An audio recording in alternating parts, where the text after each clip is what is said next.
Bienvenue à cet épisode de Gère-toi. Tout un événement dans cet épisode-là parce que c'est le jumelage de Gère-toi et Calme-toi. On va recevoir Ahmed. On va parler de vraiment plein de sujets. OBNL, gestion, leadership. Qu'est-ce qui se passe aussi dans le monde de l'entrepreneuriat? Je vous souhaite un bon épisode. Gérer, c'est un art, un défi, un bordel parfois. Mais t'es pas là pour être parfait. T'as intérêt à te gérer toi et prendre ta place, gère-toi. Ahmed Abida, bienvenue à Gère-toi. Merci de l'accueil, Émilie. C'est tout un event, hein, c'est un happening qu'on va faire aujourd'hui parce que c'est la rencontre de Gère-toi et Calme-toi. Calme-toi ton balado. Bienvenue. Merci pour l'accueil. On va voir où ce que ça s'en va. J'espère que ça sera ni gérable ni calme. Nous connaissons, pas certain que ça soit... On va essayer d'aller dans cette direction-là. Ahmed, pour les gens qui ne te connaissent pas, tu travailles surtout auprès des OBNL. Oui. T'es consultant, tu les aides dans la formation, dans le marketing. T'es comme le helper des organismes à but non lucratif sur le marché. Est-ce qu'on peut dire ça comme ça? Ouais, c'est gentil de le dire comme ça, merci. Ouais, en c'est fait, ça. c'est exactement ce que j'ai voulu faire depuis que je suis parti en entrepreneuriat. C'est-à-dire de créer des services pour les OBNL, adaptés aux OBNL, et qui fonctionnent, qui leur apportent une plus-value. Oui, puis ils peuvent aller tellement loin aussi parce puis on va en parler, on a des mythes aussi là, par rapport aux organismes à but non lucratif, mais c'est la structure aussi qui change. Puis il y a autant comme les entreprises à but lucratif, il y a une mission derrière, il y a un objectif derrière. Donc merci de te dédier à nos organismes qui méritent de recevoir toute l'aide qu'ils ont besoin pour pouvoir être pérenne dans le temps. Pérenne. Oui. Qu'est-ce qui se passe dans le monde du sport? Plutôt dans le monde de l'organisme, Ahmed, en ce moment, en 2025. Oh, bien des choses. Qu'est-ce qui se passe en ce moment? Moi, je fais des questions ouvertes puis je te mets tout ça sur ton bord. Pas de souci, je vais le gérer. Qu'est-ce qui se passe? Il y a, comme on en entend parler, il y a de grosses coupures en ce moment dans les OBNL, le monde des OBNL. Surtout dans le monde de la réinsertion sociale et professionnelle. Tout ce qui est des Carrefour Jeunesse Emploi ou d'autres entreprises d'insertion, ils ont des grosses coupures en ce moment au niveau gouvernemental. Oui, j'ai côtoyé ce milieu-là beaucoup. Puis on va voir aussi beaucoup d'organismes qui se rassemblent, donc des jumelages, 100%. Fait que toi, t'es sur le terrain, t'arrives quand il y a des crises parfois, t'arrives quand il y a des besoins, quand on y arrive plus. Oui, c'est... Oui. Parce que les crises, c'est large d'expliquer un petit peu les crises qu'on peut vivre dans les OBNL.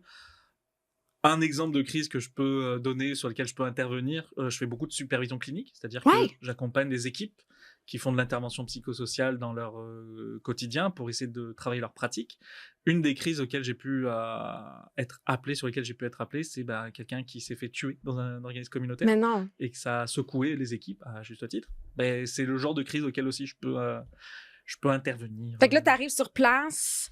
J'arrive sur place. Tu fais du soutien. On fait du soutien de groupe. On essaye d'ouvrir la parole pour ceux qui sont à l'aise de parler. C'est surtout pas forcer les gens à parler qui n'ont pas envie. Parce que chacun a ses moyens, chacun a ses manières de se gérer.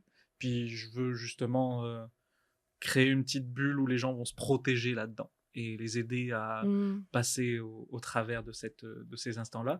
Et ça arrive que pendant ces temps-là, ces organismes spécifiques doivent couper leurs services, doivent fermer leurs portes pendant quelques temps, quelques jours. Surtout si on fait de l'intervention, mais que nos intervenants sont pas aptes. Ouais, c'est drôle, mais c'est pas compris forcément tant que ça. Non, c'est un métier qui tu sais, quand on dit on a les bons outils, il faut être outillé, mais si nos outils fonctionnent plus, on peut plus effectuer le travail. Ahmed, j'avais envie, tu sais, Gère-toi s'adresse surtout à tout ce qui est le management, la gestion. Je trouve qu'en OBNL, il y a une réalité qu'on oublie ou qu'on connaît pas, qui est le rôle de coordonnateur. C'est mystérieux. Puis ça, même dans ma carrière, moi, je me suis souvent mélangée parce que quand on va du côté plus administratif en entreprise, coordonnateur va être justement un rôle plus administratif, coordonnateur de soutien, donc un rôle de soutien. Là, on est ailleurs dans les organismes, dans les OBNL. Je te dirais, ça dépend de la taille de l'OBNL. Pour te citer un chiffre, je sais que la moyenne d'employés dans un OBNL au Québec, c'est 8. Mais tu as aussi des super grosses OBNL qui ont plus de 200 employés. Oui, Ou on va t'en as qui penser ont peut-être 3-4 employés, le reste, c'est des bénévoles. Oui, les sociétés cancer, le camp, on peut en nommer. Oui, C'est c'est des très grands C'est organismes. ça, tu vois les gros refuges qu'il y a à Montréal, Cap Saint-Barnabé, Oldbury Mission, Maison du Père. Ils tournent à une centaine d'employés chacun. Hein. Donc, Absolument. Fait que dans leur structure, tu as une direction générale. Donc, il y a un CA, il y a une direction générale. C'est quoi le rôle de coordonnateur que tu côtoies? Le rôle des coordos, en fait, c'est déjà de faire le pont entre les employés de terrain et la gestion au-dessus, parce que la gestion au-dessus, on s'entend, c'est pas une directrice générale qui va réussir à accompagner, à coacher, à aider, à soutenir centaines d'employés. Ouais. Il y a besoin d'avoir des yeux, des mains, des pieds, et puis des cerveaux ailleurs. Puis en fait, ces coordos, c'est ça. Est-ce que c'est un peu comme un middle manager? Oui, complètement. Avec la légitimité du management ou c'est plutôt flou? Non. Avec la légitimité du management, c'est aussi des coordos. Ceux avec qui je travaille, en tout cas, ils ont aussi le pouvoir de mettre à pied des gens. Ils ont le pouvoir de coacher. Ils ont le pouvoir de peut-être modifier certaines règles, mais en collégialité. C'est dans le sens où il faut qu'ils ramènent les enjeux de terrain à la gestion au-dessus, mais c'est aussi des réflexions collégiales, des réflexions de groupe, de l'équipe de gestion à avoir et à développer. Quand même, hein, puis c'est ça qui est mélangeant parce que quand on va en PME, en organisation privée, ben cordeau, c'est rare que le cordeau va avoir le pouvoir du middle manager. Fait que c'est comme un titre qui vient confondre un peu parfois. Fait que c'est important de faire cette différenciation quand on parle de l'OBNL. Donc, les cordeaux en ce moment, toi, tu vas faire des ateliers avec les cordeaux, tu fais aussi du co-développement. Oui, j'ai monté depuis septembre 2024 une communauté de pratique de cordeaux cliniques, de cordeaux du monde des OBNL, principalement dans le monde de l'intervention, parce qu'encore une fois, les OBNL, c'est large. Tu as des OBNL en culture, tu as des OBNL en sport, tu as des OBNL en travail social. Moi, je travaille un petit peu plus avec les OBNL en travail social. Et l'idée, encore une fois, c'est créer des communautés de pratique, c'est-à-dire créer des endroits, des espaces où on peut nommer comment on se sent au travail. On peut nommer les bons coups comme les mauvais coups. On peut aider à se développer. Et l'idée de la communauté de pratique, et ce que je trouve ça hyper intéressant, qui rejoint le co-développement, c'est qu'on peut évoluer ensemble. On peut tirer vers le haut. Et je suis pas le consultant, je suis pas la personne qui va arriver en leur disant ça c'est bien, ça c'est mal, ça c'est à revoir, ça il faut le travailler. Comme en management, il n'y a pas de recette parfaite. C'est ça. Et c'est pour ça que je trouve ça hyper pertinent d'en parler, c'est parce que le monde des OBNL, ça reste de l'entrepreneuriat. Ça reste de l'entreprise, sauf qu'un OBNL, c'est une entreprise qui est enregistrée au registraire des entreprises du Québec, ou canadiennes, et qui ont des numéros de taxes, qui doivent rendre des comptes, qui encore rendent des comptes parce qu'ils utilisent pour certains de l'argent public. Mais tu as aussi des OBNL qui fonctionnent comme certains de mes clients, qui fonctionnent à 80% de dons privés. Alors qu'ils travaillent avec des femmes victimes de violences conjugales, par exemple. Ça aussi, ça a été la crise de l'an dernier. Ça a été une grosse réduction des subventions gouvernementales pour les maisons qui travaillent avec des femmes victimes de violences conjugales. Est-ce que les entreprises sont plus vulnérables quand ils sont justement ils peuvent opérer grâce à un gros pourcentage de dons privés? Ou est-ce qu'ils sont moins vulnérables que quand on a un plus gros pourcentage qui vient des subventions? Je te dirais, les deux sont vulnérables parce que même les dons privés, ils sont jamais garantis d'année en année. Il y a des dons privés, il y a des dons de fondation qui peuvent être garantis sur 1, 2, 3 ans. J'ai rarement vu plus que 3 ans de garantie. Mais est-ce que ça met du stress sur le management des OBNL? Bien sûr. Et j'étais au téléphone avec une de mes clientes ce matin, justement, où on parlait de ça. Parce que c'est un contexte qui est tellement particulier, puis ça mérite d'être mis de l'avant. On est à la direction d'un organisme, donc, mais on a peu de pouvoir, ou du moins, il y a une grande zone où on n'a pas de pouvoir sur, justement, qu'est-ce qui fait vivre cet organisme-là. C'est énormément de stress, là. Et c'est pour ça qu'une direction générale d'un OBNL a aussi un rôle politique, a aussi un rôle de représentation. C'est-à-dire que la DG ou le DG a pas sa job, c'est pas juste de regarder ce qui se passe en interne. C'est aussi d'aller voir à l'extérieur, d'aller faire de la représentation, d'aller faire du lobbying, parfois, Oui. auprès des politiques, auprès des gouvernements. Comme je vois là, par exemple, en ce moment, les Carrefour Jeunesse Emploi qui ont des grosses pertes de subventions. Il y a le RCJEQ, qui est le regroupement des Carrefour Jeunesse Emploi au Québec. Ouais. Je crois que le directeur, Rudy Imbert, là, il est passé en commission à Ottawa, justement, pour aller faire du lobbying, pour aller nommer défendre la cause des CJE. Ce qui est incroyable. Moi, j'ai déjà entendu, puis dans mes années de consultation, j'ai côtoyé beaucoup de directions d'OBNL, puis ce qui me touchait aussi, c'était cette grande solitude. Puis on m'a déjà dit, on pourrait croire que les directions d'OBNL sont collaboratives entre elles. T'sais, on parle des gens dans ces rôles-là. Parce que c'est des directeurs, des directrices, bref, les gens, les personnes dans les rôles à la tête des OBNL.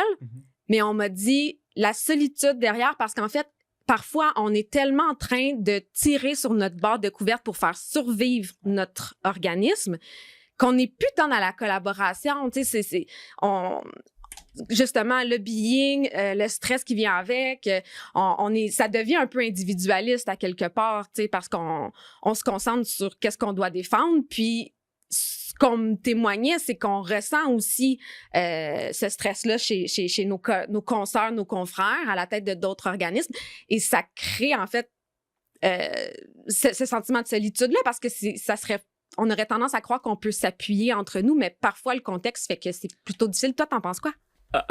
C'est compliqué. C'est vraiment compliqué, puis c'est intéressant de le nommer de cette manière-là, parce que souvent, après, c'est le cerveau humain, de manière cognitive, on a envie de simplifier les choses, mais des fois, ça vaut pas forcément le coup de le simplifier. Dans ce cas précis, on se rend compte que le partenariat ou la mutualisation des ressources, ça peut marcher, mais des fois, ça a des enjeux économiques, parce que, encore une fois, un OBNL, c'est une entreprise qui a des salariés, qui doit subvenir aussi aux salaires des salariés qui sont embauchés. Si demain, la moitié des OBNL, mais du centre-ville, décide de mutualiser des coûts en termes de gestion administrative, et tu sais, il y en a combien qui perdraient leur job? Ben oui, 100%, puis on s'entend que c'est pas en adéquation avec les valeurs habituelles des gens qui s'impliquent autant dans ces organismes-là. Il y a quelque chose que je vais explorer avec toi qui relève d'observation. Bon, quand je suis sur le terrain en consultation avec des directions d'OBNL, je remarque souvent, la tête des OBNL vient souvent du plancher. Hein? Donc, c'est des intervenants, vient souvent de l'intervention plancher, qu'on développe des aptitudes et tout. Puis à un moment donné, on lève la main puis on dit, c'est bon, c'est mon tour, je vais gérer, parce que la relève, la retraite, etc. Mais là, ce qui arrive, là, c'est ce que je remarque, c'est quand ça fait 10 ans, 20 ans que tu travailles pour ton organisme et que tu te retrouves à la tête de la direction, là, faut que tu te mettes les mains dans les finances, le marketing, la gestion des ressources humaines, les opérations. Puis là, ça, c'est selon combien de ressources que tu as dans ton groupe, mais comment est-ce qu'on fait pour demander à quelqu'un qui vient du terrain? Du terrain, puis tu sais, est-ce qu'on peut leur en vouloir de pas avoir vu autre chose, de pas avoir à faire ça comme ça, en claquant des doigts dans son rôle de direction? Est-ce qu'il y a des... Moi, ce que je remarquais souvent, mais pourquoi on fait affaire avec des consultants, c'est qu'on peut pas apprendre sur le tas. Il y a des limites à ce qu'on peut faire, là. Ben, complètement. Complètement. Et c'est là où c'est un enjeu, parce que la relève de la direction générale à l'échelle du Québec, ça va être les gens de terrain. Parce que, en fait, on y est déjà. Hein.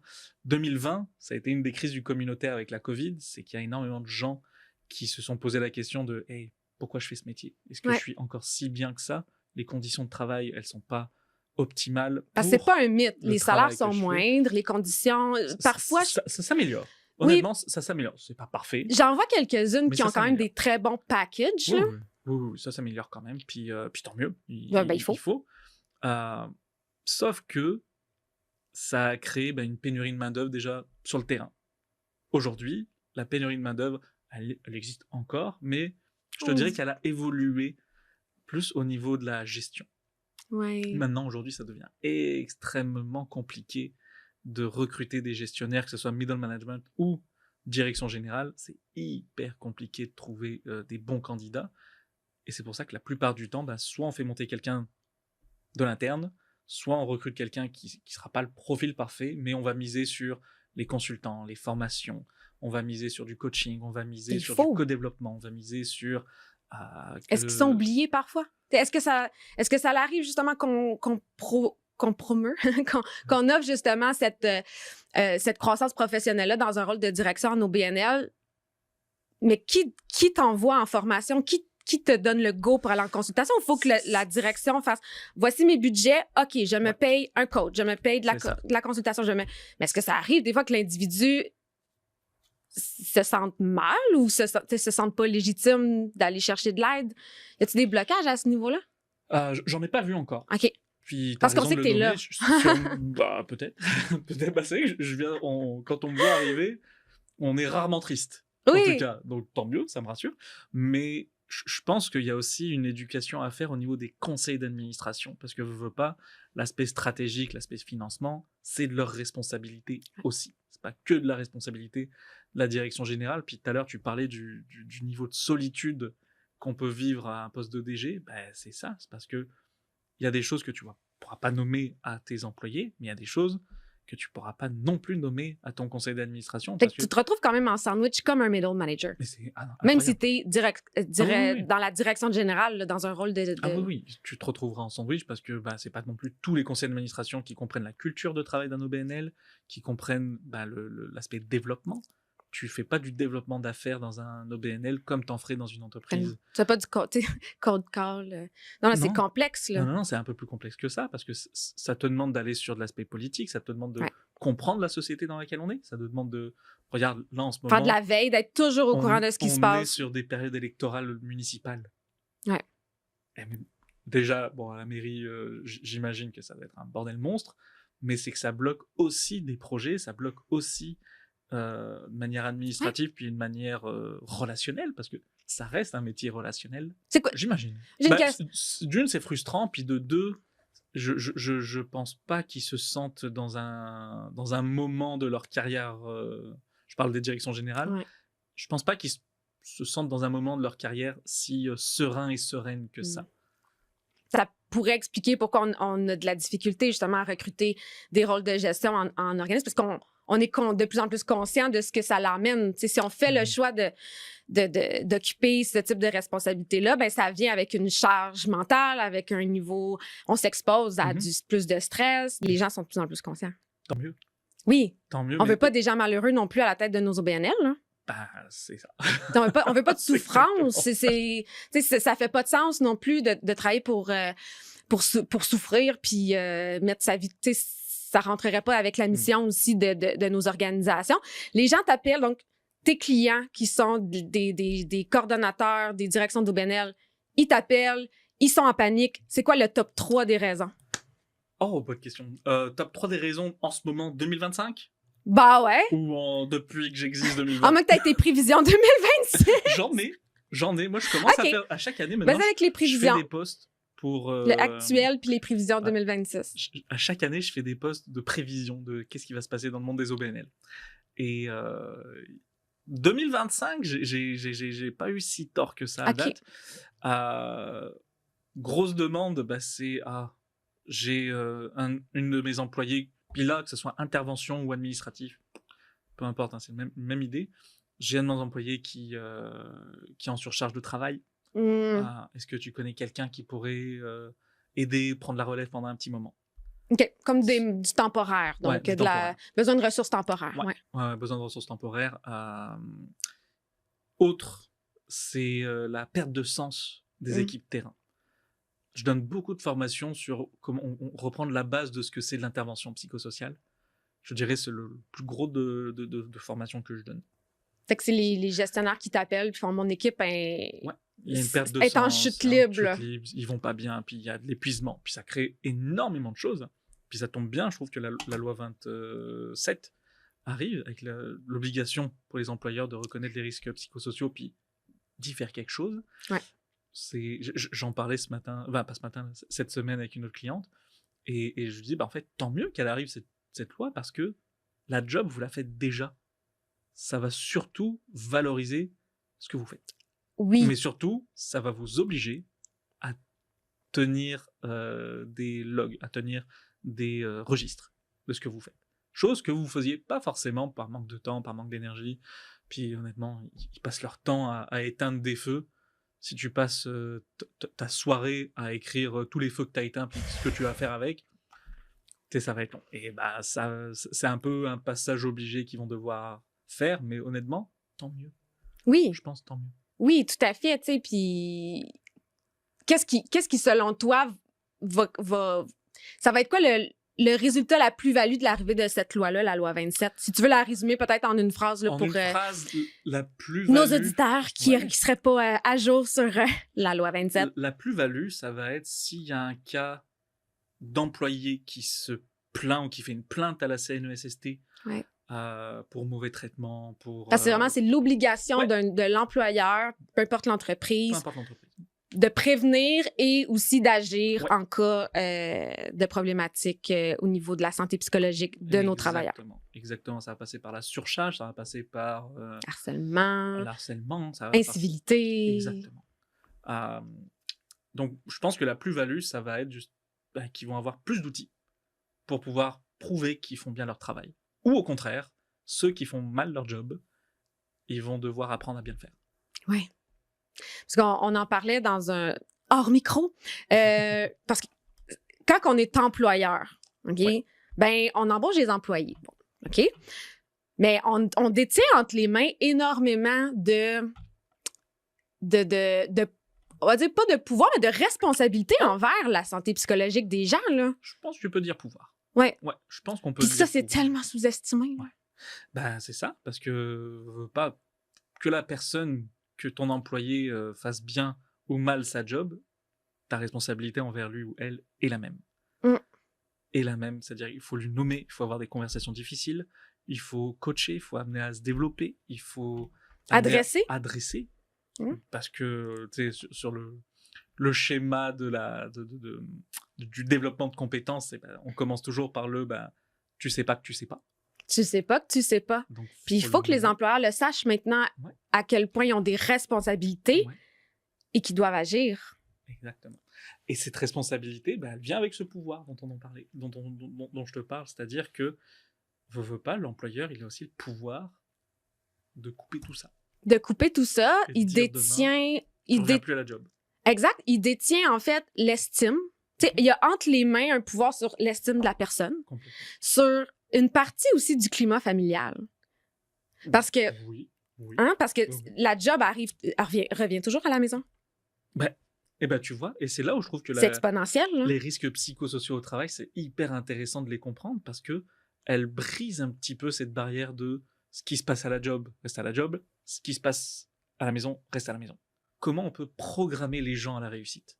C'est intéressant. Tu peux décider, parce que c'est aussi cela ton pouvoir, comment tu peux essayer de programmer les gens à la réussite, et ça rejoint ce qu'on se disait aussi tantôt en micro, comment aussi tu peux débrancher ton ego.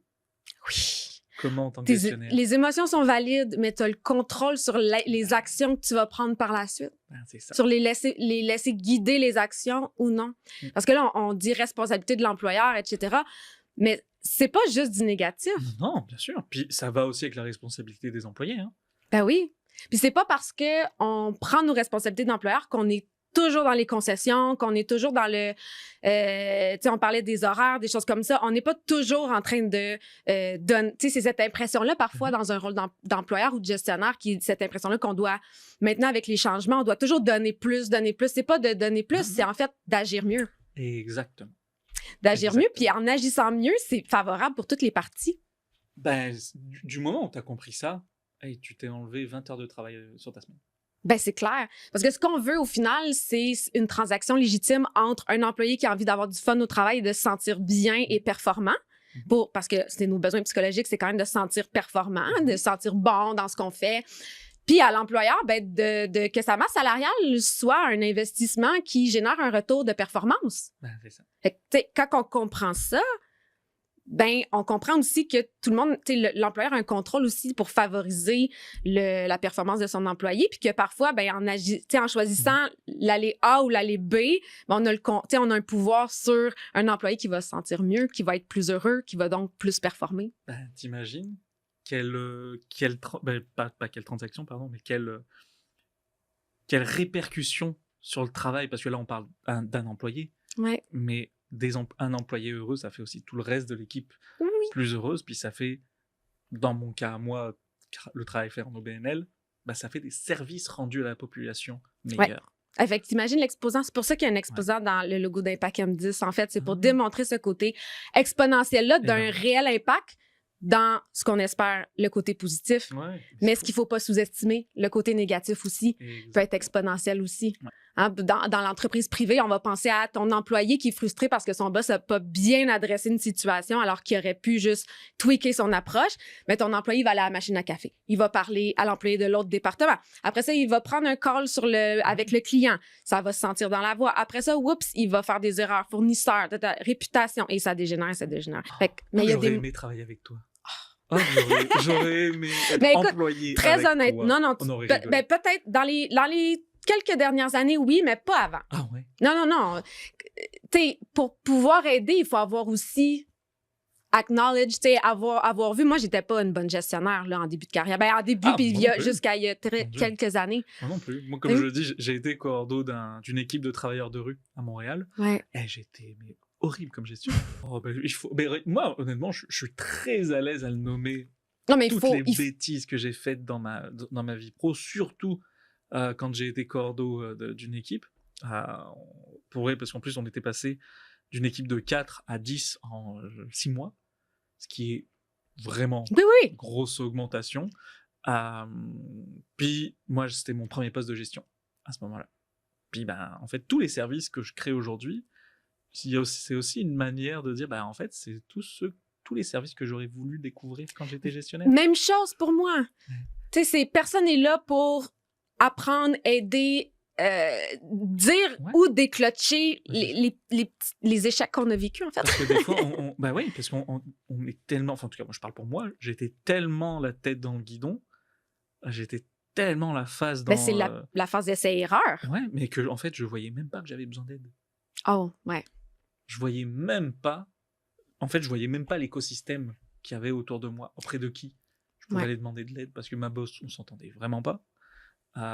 Mes employés, on s'aimait bien, mais je pouvais pas non plus me déverser sur eux, parce que après, c'est comment je voyais mon travail à l'époque, c'est que pour moi, un gestionnaire, que ce soit DG ou coordo, je suis là pour aider mes employés à mieux faire leur job. Ou à le faire dans les bonnes conditions, un minimum. Et l'une de mes plus grosses gaffes, justement, on en revient, ça a été de trop focus sur la gestion des horaires et pas assez sur les humains que j'avais en face de moi.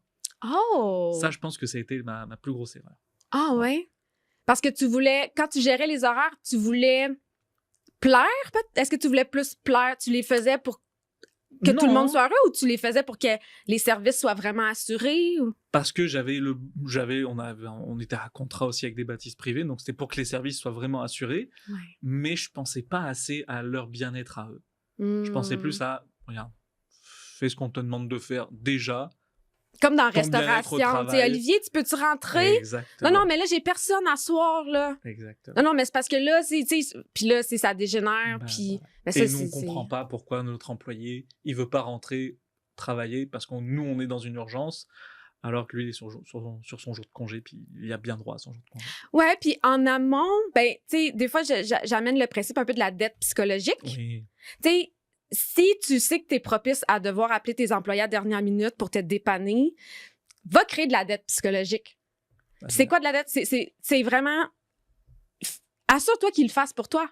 Mais pour ça, il va pas le faire pour tes beaux yeux. Il va le faire parce que tu lui as accordé de la valeur. Tu l'as peut-être aidé. Parce que tu te mets les deux mains dans la vaisselle. Parce que, tu donnes, et le jour où tu vas avoir besoin, ton staff, il va être prêt aussi à te redonner. Mais si tu n'as pas préparé le terrain, là, la balance n'est pas égale. Fait il n'y a pas un humain en mode salarié nécessairement qui va le faire naturellement. Habituellement, on va le faire parce que justement, c'est eux qui veulent créer cette dette psychologique-là, Oui, ils veulent dépanner, ils veulent rendre service. Mais c'est vraiment important de le comprendre. Ouais, mais honnêtement, avec ces genres de situations-là, moi, je dis bravo à ceux qui arrivent à dire non. Employés qui arrivent à dire non, je rentre pas. C'est mon jour de congé, je reste chez nous. Désolé, on s'en reparle lundi. Ben oui. Puis si les employés veulent faire un step de plus, ben c'est peut-être d'adresser. J'ai eu un cas, justement, l'employé dit « Ah, elle est fatigante, ma boss, elle me texte, puis là, elle me met la pression. » Mais adresse-lui. Ben oui. C'est un cadeau, la rétroaction, de juste parce que comme tu as vécu, peut-être qu'elle s'en rend même pas compte. C'est un peu ça qui arrive, j'en entends, là, les Gen Z. Mais la frustration vient juste de deux parties qui se retrouvent pas. Mais en même temps, si on met pas les choses sur la table puis qu'on n'évalue pas la relation, la transaction, ben on peut pas trouver des solutions. Ben c'est ça. Puis c'est drôle que tu me parles des Gen Z parce que justement, tu me parlais des 3 enjeux que je voyais le plus cette année-là. Ben, 3e enjeu, c'est ça.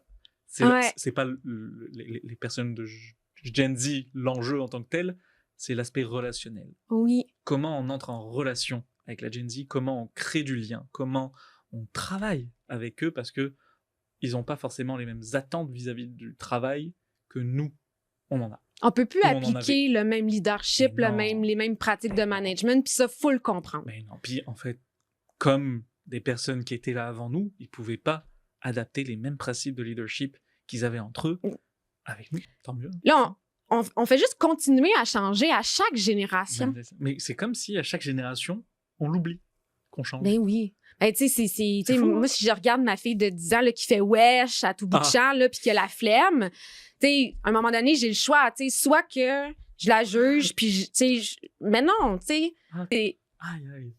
Puis en fait, chaque génération crée son vocabulaire pour former leur identité. Oui. Fait qu'on a 2 choix, puis on disait tantôt, tu as le choix d'aller à gauche, tu as le choix d'aller à droite quand tu es, mettons, gestionnaire. Ben, le choix d'aller à gauche, c'est continuer de juger, puis d'être fâché, puis tes employés vont juste pas être plus performants anyway. Puis le choix d'aller à droite, ben c'est OK. Comment je peux outsmarter la gang? Ça, c'est un client qui m'a dit ça à un moment donné. T'as déjà eu des situations comme ça? Ouais. Comment tu fais? Comment tu gères ça, ben, justement? Ces défis relationnels. Outsmarter son staff? Ouais. Ben, en fait, quand on dit outsmarter, c'est d'adapter ses interventions de manière intentionnelle. Okay. On a une intention à s'adapter sur l'intervention, à travers l'intervention, parce qu'on a un but, en fait. Puis le but, c'est, ben, si mon employé, des fois, je dis ça à un client, si tu donnes ta rétro, puis ton employé, il part méga frustré de la porte, il sort par la porte, puis là, il est méga frustré. Est-ce que il va être performant? Toi, tu le payes, là. Fait que s'il s'enferme dans son bureau, puis il boude, t'en as-tu pour ton argent? Ben non. C'est ça. Fait que là, ce que tu veux, c'est recadrer, faire passer le message. Tu veux tu sais, je dis, quelqu'un qui a beaucoup d'adresses à émettre de la rétroaction va être capable de faire en sorte d'adresser les choses puis que son employé sorte du bureau plus motivé qu'il était en rentrant. Et c'est vraiment possible de le faire. Mais il faut énormément de hauteur. Il faut que l'ego soit dans le tiroir. Amen. Puis il faut connecter avec ses émotions. Les émotions sont valides, là. Ton émotion là, d'être fâché, c'est normal. Souvent, quand on est fâché puis qu'on est irrité, c'est l'écart de perception qui crée ça. Fait que l'émotion est reliée à 2 parties puis il y a un écart à régler. Mais quand on regarde de séparer ça puis de regarder les faits puis d'adapter à la personne en se disant « Voici mon objectif, c'est qu'elle soit recadrée, mais qu'elle reste mobilisée. » Bien là, on va créer l'intervention en fonction de cet objectif-là. Ben, c'est ça. Puis comme on en parlait tantôt, l'intention. Oui. Moi, l'intention, je la relie beaucoup à la posture professionnelle. Oui. Et que ça soit en gestion, que ça soit en intervention psychosociale, que ça soit même en faisant le balai, même en passant le balai à la job. C'est quoi l'intention? C'est quoi ton intention? Oui. Est-ce que tu passes le balai parce que tu te fais chier? Ou tu passes le balai parce qu'il y a vraiment besoin de nettoyer un petit peu pour rendre l'endroit un peu plus accueillant, un peu plus le fun? Parce que tu as aussi cette capacité-là de t'imaginer que demain, la gang va rentrer puis va être juste content que ce soit propre. Et l'intention, ça change tout. Si je reprends ton exemple, justement, de faire une entrevue de recadrage, mettons, avec ton employé, si ton intention, c'est de recadrer pour recadrer... Pour l'amener à exécuter. Oui, c'est à ça. la limite.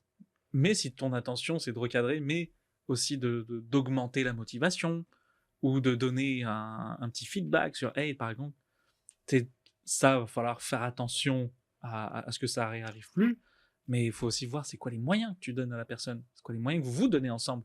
Encore une fois, comment tu programmes la personne à la réussite. Ah, c'est tellement bien dit. Et ton intention, si tu n'as pas envie de programmer quelqu'un à la réussite, si tu veux la programmer à l'échec, bah, ça se sent. Et souvent, c'est pour ça que ton employé va sortir de là frustré. Puis même, j'ai le goût de dire, quand on fait le recadrage trop tôt dans l'émotion, tu sais, qu'on n'a pas... on n'a pas digéré. On n'a pas digéré son émotion, on ne l'a pas régulé. En fait, on oublie cette intention-là, mais là, c'est le corps qui a l'intention de se soulager. Ben oui, complètement. C'est ce qui arrive là, en ce moment dans les interactions, là, employé-employé, gestionnaire-employé. On est toujours en train de se soulager. Donc, on sépare, on canalise pas l'émotion avant de communiquer. En fait, on communique pas. On fait juste nommer quelque chose qu'on a envie de nommer. Mais on attend, parce que même le gestionnaire, il peut aussi écouter les feedbacks de son employé. Hein. Ben oui. Mais t'en connais beaucoup, des gestionnaires qui le demandent? Ben, j'aspire à ce qu'on puisse outiller davantage nos gens en gestion pour qu'ils puissent goûter à ça. De quand on est bien outillé, quand on émet une rétro, par exemple, qu'on recadre, puis qu'en dedans, on le pense vraiment, on a réellement l'intention de dire, moi, je crois en ton potentiel. Je sais que tu vas être super talentueux, fait que j'ai vraiment envie de te donner une rétro pour que tu puisses sortir d'ici là puis être encore meilleur à mes yeux, aux yeux de ton équipe. Donc, c'est cette façon-là que je vais l'emmener. C'est ce qu'il faut se dire en dedans. C'est puissant. Mais la société en soi va trop vite et est trop stressée actuellement pour y arriver, tu sais. Oui, mais après, la société, c'est nous aussi. Hein? Oui, c'est ça. Fait que j'aimerais ça, tu sais, qu'on aspire à ça, tu sais, à emmener les gens à goûter à... Hey, j'avais une intention. C'est moi qui ai pris le contrôle de mon interaction. C'est pas mes émotions. J'ai choisi d'interagir de cette façon-là puis de communiquer de cette façon-là. Et je vois immédiatement mon retour sur mon investissement d'énergie. On pourrait dire ma valeur. Mais bien sûr, c'est un investissement. Quand tu vois ton staff aller dans son bureau puis comme il est encore plus primé, puis après ça, il te donne un livrable encore plus sur on point, ben c'est super, super valorisant. Puis ça devrait être ça, un rôle de gestion. Ben, c'est ça. Encore une fois, ça revient avec l'intention que tu as derrière ton rôle de gestion. Que tu sois DG ou middle management, c'est quoi ton intention? Est-ce qu'on devrait vérifier ça à la nomination? Moi, là, je te jure, j'ai aidé des clients à moi à faire passer des entrevues pour des postes de gestion. Ouais. Et ça, c'était une question que j'ai amenée sur la table. Déjà d'une, est-ce que tu comprends c'est quoi ton rôle de gestionnaire, puis comment tu le définis? Encore une fois, chacun va avoir des définitions différentes. Moi, la mienne, c'était d'aider mes employés à mieux faire leur job ou, à minima, le faire dans les bonnes conditions. Ouais. Ça, c'était ma définition. Est-ce que les autres ont la même? Peut-être pas, puis c'est pas grave. Puis est-ce que c'est en adéquation avec l'entreprise? Exactement. Puis, dans mes interventions, moi, quand je traite avec directement les dirigeants, je leur dis, écrivez la définition d'un gestionnaire, un gestionnaire performant pour l'entreprise. C'est quoi? Ben oui. Parce que tu peux retrouver des définitions complètement différentes. Il y en a qui vont être vraiment axés sur la culture d'une équipe qui il y en a qui vont être sur la performance. Il y en a d'autres qui vont être sur l'amélioration continue. C'est vraiment important, les mots, de s'inscrire une définition de c'est quoi un gestionnaire performant. Parce que, c'est les attentes qu'on va avoir. Ben, c'est ça. Puis il faut les nommer. Ben, voilà. Puis ensuite, d'aller valider si le mindset, la vision du rôle, comme tu dis, du gestionnaire, c'est en adéquation avec ça. Est-ce qu'on le nomme quand on nomine un gestionnaire? La clarté, l'alignement? Moi, j'ai un point souvent que j'emmène, c'est on nomine un gestionnaire, on a une définition des tâches et pas justement la définition de qu'est-ce qu'un gestionnaire est performant, mais il y a une grosse part de responsabilité qu'on ne nomme pas à la sélection ou à l'embauche ou à l'intégration, justement, qui est exactement ça. Ta job, c'est de communiquer l'alignement, les tâches, la définition des rôles, que ta gang elle puisse savoir exactement où ce qu'elle s'en va. Mais c'est intéressant, parce que tu vois là, tu me fais réaliser une chose, c'est que je pense, premièrement, que les conseils d'administration qui sont pas axés communautaires, gestion d'OBNL, ils savent pas. Non. Je pense que d'une, ça, au privé, ça se passe pas. Dans les entreprises, ça se passe pas. C'est pour ça que je l'amène souvent.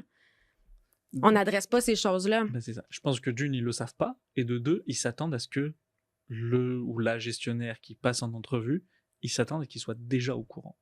Oui, on prend pour acquis qu'on sait. Voilà. Et Ça, t'as des gestionnaires surtout qui arrivent du terrain, puis qui montent, puis tant mieux, hein. Ils sont pas forcément au point où ils savent pas. Non, Ils ils savent pas. improvisent. Ils improvisent. Donc, ils réagissent. Ouais, c'est ça. Puis là, quand on réagit, habituellement, c'est parce qu'il y a déjà des échappées. Puis c'est pour ça que je pense que nos métiers, autant à toi qu'à moi, on a encore un beau futur devant nous. Ben oui, puis tu sais, c'est des étapes qui, une fois implantées en entreprise, vont vraiment apporter de la valeur. Tu sais, qui, en fait, c'est un peu ça le problème, c'est les responsabilités non dites des rôles de gestion qui doivent être dites. Et on doit aussi permettre aux gens de choisir s'ils veulent être gestionnaires. Ah ben oui. Parce que ce qu'on voit souvent, je ne sais pas si on le voit en organisme, je le vois surtout en entreprise, surtout en start-up, start-up croissante, qui est, je donne un exemple, mais Jonathan, il va prendre le service, puis je vais mettre Mélanie aux ventes. Mais tu sais, comme ils vont croître, ils vont prendre le département. Donc, souvent, c'est dans le feu de l'action. On procède pas, on prend pour acquis qu'ils sont rendus là, ils vont. Fait qu'on les pousse comme ça vers des rôles de gestion. Parce qu'on les trouve donc exceptionnels, mais on a oublié de leur adresser tout ce qui venait avec. Puis eux, ils osent pas dire non. Ben, ils savent pas qu'ils savent pas. Ouais. Parce quand l'humain essaie de résoudre un problème, veut pas, il va avoir ce côté un peu convaincant là, qui va ressortir. Parce qu'on veut le résoudre, le problème. Fait que quand vraiment je veux résoudre mon problème, que c'est Jonathan qui va prendre la gestion du département parce que moi, j'ai plus le temps, mais quand je vais l'adresser à Jonathan, je vais inconsciemment faire en sorte qu'il l'accepte. Parce que ça va... l'humain aime ça, les solutions faciles. C'est pas genre, je vais aller en recrutement externe parce que j'ai pas la ressource pour gérer mon équipe. C'est non, je le trouve bon. Il n'y a aucune raison que Jonathan puisse pas faire ça. Fait que je m'imagine, je suis biaisée, je m'imagine déjà Jonathan en train de gérer son équipe. Mais étant donné que ces non-dits-là sont pas adressés, il y a des forces. C'est là qu'on se retrouve souvent à avoir nos key players en échec dans un rôle de gestion. Puis là, ben souvent, il y a des départs. Fait que là, on a pris notre key player, puis on l'a perdu 2 ans après. Bon, je me dis, ça me rassure ce que tu me dis là, parce que j'ai pas encore l'impression de le voir tant que ça dans le monde des OBNL, donc... Parce que, comme tu disais, c'est des rôles souvent d'entrepreneurs, mais sans avoir les moins bons côtés des entrepreneurs, qui sont beaucoup dans la réaction, l'action, il faut aller vite, il faut prendre des décisions rapidement. Bah, ils sont comme ça aussi. Dans les OBNL, bah, pareil, ça, c'est aussi, c'est un des... je trouve que c'est un des enjeux qu'on comprend le moins, en tout cas dans la société at large. On ne comprend pas à quel point les OBNL sont réactives. Et quand je parle d'OBNL, je fais exprès de parler d'OBNL dans le sens... que ce soit de la direction à l'employé de plancher, on ne comprend pas à quel point ces gens-là sont réactifs et réactives, ils ont des capacités d'adaptation phénoménales. De l'agilité, vraie. On a dépassé. Je pense que parler d'agilité, c'est un euphémisme dans ce cas-là. Faudrait trouver un autre mot pour parler à quel point... Oui. Moi, ce que je remarque, c'est qu'ils sont extrêmement créatifs. Les meilleures idées en matière de culture d'entreprise, de marque employeur, on les a vues dans les organismes. Les équipes sont extrêmement créatives. Moi, je rêve, parce qu'on va y arriver à ce moment-là, moi, je rêve du moment où ça va être des directions d'OBNL qui vont donner des conférences aux entreprises plus classiques. On va y arriver. Crois-moi, on va y arriver. C'est juste que là... la résilience aussi ils sont en ce moment un petit peu dépassés. Mais tu vas voir qu'une fois que leurs organisations vont être un peu comme... En termes d'organisation, ça va mieux se gérer tout seul, qu'ils auront peut-être un petit peu plus de temps, tu verras que le jour où les portes des OBNL vont s'ouvrir sur le système plus classique, incroyable. Incroyable. Tu verras tous les dirigeants d'OBNL que tu vas inviter même à ton podcast. Raconte-nous une situation éclatée, justement, d'agilité, de créativité. Bah, tu vois, je vais même pas le chercher bien loin, c'était l'appel que j'ai eu ce matin. Un organisme qui voit son équipe, une petite équipe, 4-5 personnes, qui voit son équipe être secouée parce qu'il y a une des employées qui doit retourner dans son pays d'origine parce qu'il y a eu la perte d'un membre de sa famille. Cette employée, c'était quand même une employée clé qui avait beaucoup de responsabilités, beaucoup de personnes en accompagnement. l'agilité là-dedans, ou dépassement de l'agilité, c'est OK, comment on réorganise les horaires, comment on se répartit les dossiers, comment on fait en sorte que ces tâches, le fait qu'elles soient pas là, ça impacte pas trop une seule ou juste 2 personnes de l'équipe, mais que ça soit réparti de manière équitable. Et je dis équitable, pas égalitaire. Comment la direction, elle se retourne sur une scène parce qu'elle a prévenu la veille pour le lendemain. On n'a pas pris le temps de comme ruminer le fait que Colin, ça nous met un peu dans le trou. On passe tout de suite à mode solution. On est dans l'action parce que si on n'est pas dans l'action, qui est-ce qui va le payer au final? Ben, on perd du temps, anyway. On perd du temps, puis surtout, c'est que là, ça va être les personnes qui sont accompagnées dans cet organisme qui vont payer. Tu comprends? C'est là où je trouve ça important, c'est parce que le choix de se retourner sur une scène, le choix de s'adapter, c'est aussi les conséquences qu'il y a derrière. Ouais. On va pas perdre une vente. On risque de mettre à mal quelqu'un de vulnérable déjà. On risque de mettre à mal des situations qui vont déjà pas bien. Fait que j'entends imputabilité. Bien sûr. Bien sûr qu'il y a de l'imputabilité. Puis je reviens à ce que tu disais parce que en ce moment, les dirigeants qui vont nous contacter pour justement de la formation, de l'accompagnement des gestionnaires, quand je leur demande qu'est-ce qui doit changer, c'est plus d'imputabilité, plus de sentiment de responsabilité puis du ownership de leur poste. Ouais. Mais ce que j'entends, c'est en organisme que tu observes, c'est que l'imputabilité il fait partie aussi du quotidien. Ils l'ont. Là. Parce que c'est pas le même. Je veux pas, sous-estimer les autres types d'entreprises, mais mettons, je prends mon cas à moi d'entreprise. Si demain, je rends il y a un rendu de ce qu'un de mes clients attend, si je le rends en retard, à part le retard, ça va pas non plus créer un raz-de-marée qui fait que il va y avoir une imputabilité. Oui, je vais avoir une imputabilité, c'est que j'ai pas respecté mon engagement. Il va y avoir une conséquence sur notre relation professionnelle. Mais à part ça. Alors que eux, ils l'ont directement dans le visage. Là, c'est ceux qui bénéficient des services qui sont impactés. C'est la vie des gens. Fait que c'est le sens du travail. Le sens impacte le sentiment d'imputabilité, donc l'agilité, la résilience.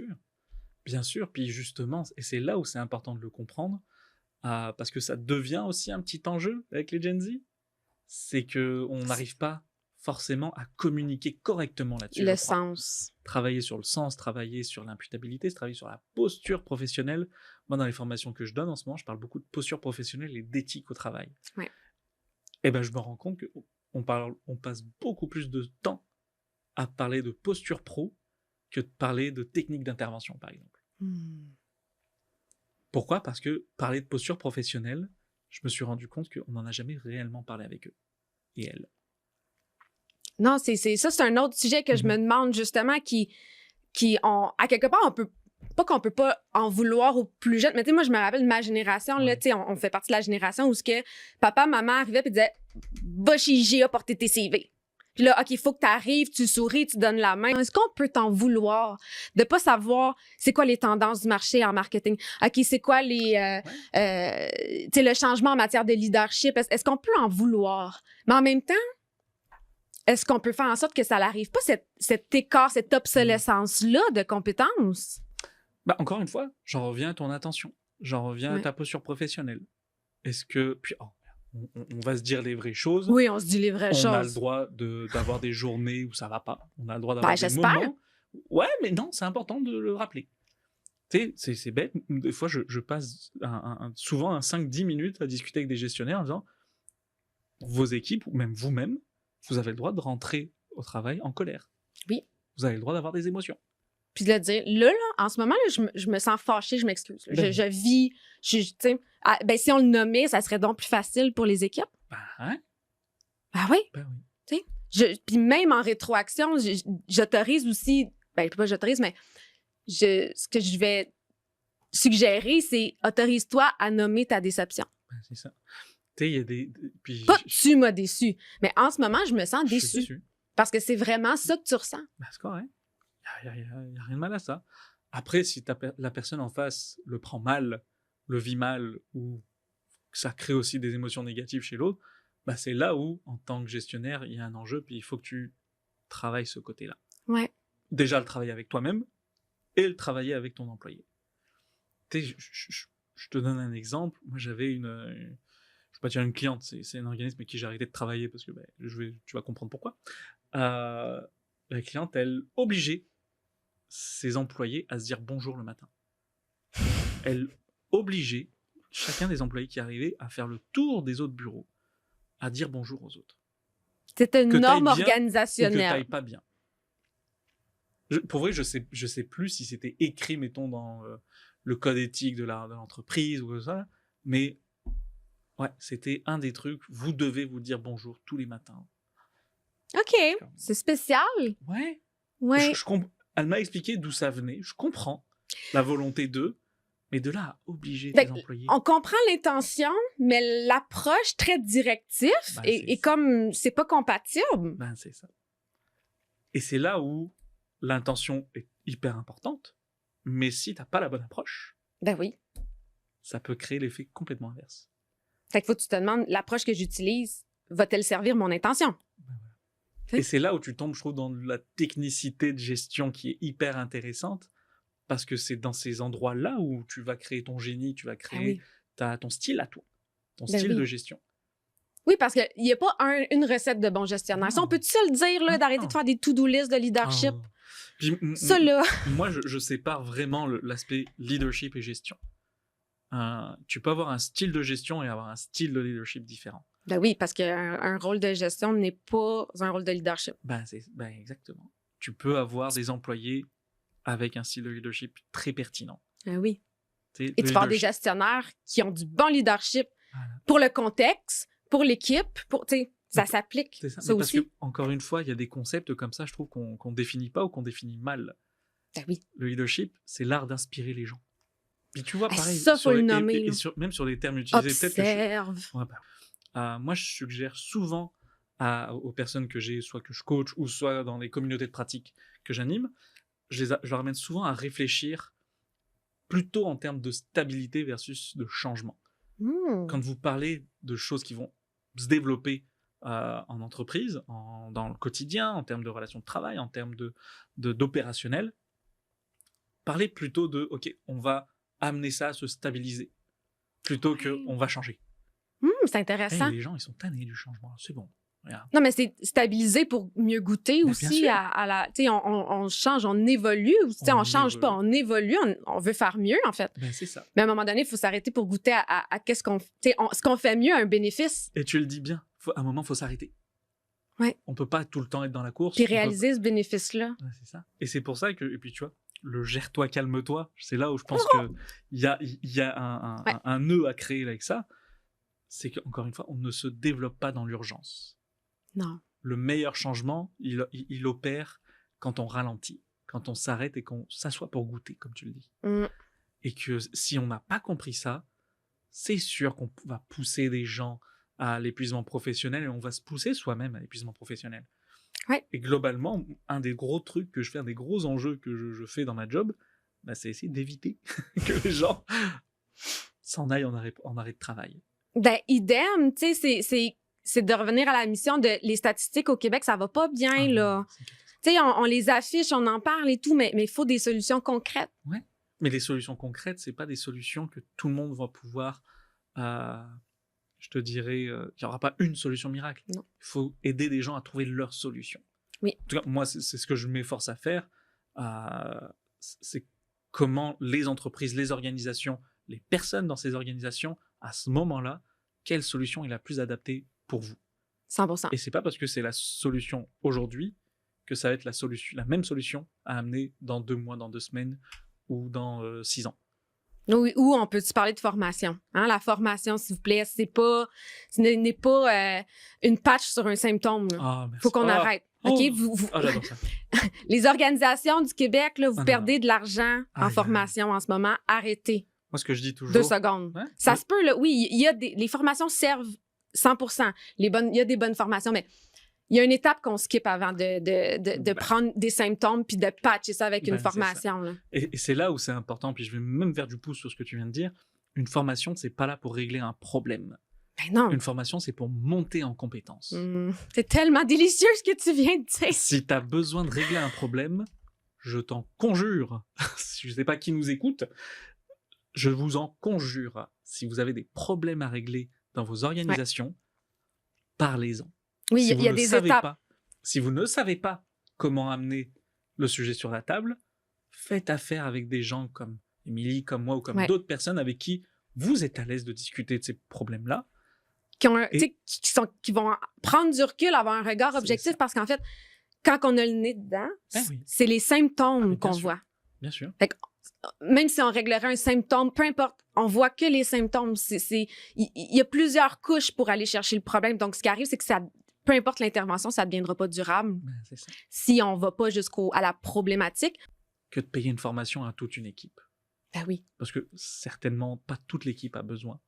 Non, puis c'est le taux d'apprentissage qui est concrétisé et la durabilité fois le nombre de participants qui vont vraiment avoir adhéré et fait le processus d'apprentissage. C'est un mini pourcentage de l'investissement. J'ai une super histoire, si tu veux, à ce sujet-là. On m'avait contacté c'était 2022.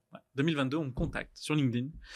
On dit bonjour Ahmed, j'ai vu tes posts, on m'a parlé de toi, t'as l'air vraiment le fun, blablabla, très gentil.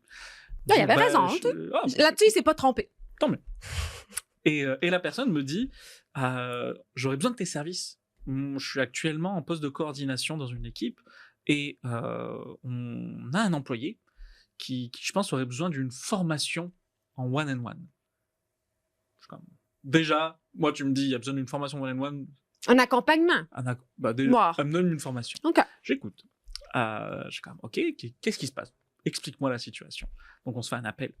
Et elle m'explique que c'est un employé qui est un petit peu difficile parce que il était censé avoir une promotion qu'il n'a pas eue, ce qui fait qu'aujourd'hui, il a un comportement un peu négatif à tirer les équipes vers le bas. Il y a des mécanismes. Là. Il y a des mécanismes qui se mettent en place, puis sûrement à raison de ça dans sa situation. Et sa gestionnaire m'explique que, en plus de ça, il fait de la rétention d'informations, ce qui fait exprès de ne pas partager toutes les infos qu'il a auprès de ses collègues. Et ça, il faut le nommer, quand on observe des mécanismes, ça ne se résorbera pas tout seul.